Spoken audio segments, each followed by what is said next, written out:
Hi everyone, in front of me I've got LENOVO Idea Tab Plus 12.1 Matte Edition, and let me share with you how to change date and time on this device.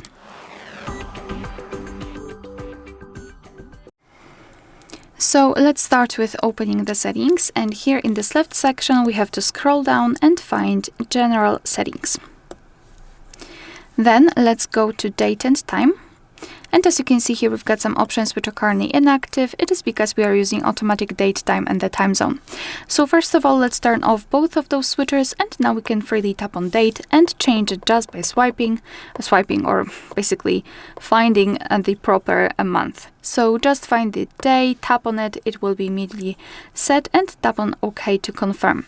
And the same with the time, just tap on it, and as you can see, you can choose it from this clock. Right now we've got the 24-hour format. We can also switch it to the 12-hour one just by tapping on the switcher here, if you're not the biggest fan of the previous way of setting the time.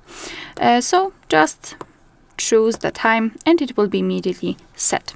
The time zone, we can tap on it, tap on the region, and here we've got the full list of available regions from which we can choose. So simply find yours and then tap on it, and it will be immediately applied. And basically this is the whole manual customization of date and time. Of course, you can go back to all previous settings just by tapping on those two switchers to set everything automatically. Only time format needs to be changed manually. Alright, so that will be all. Thank you so much for watching. Please hit the subscribe button and leave the thumbs up.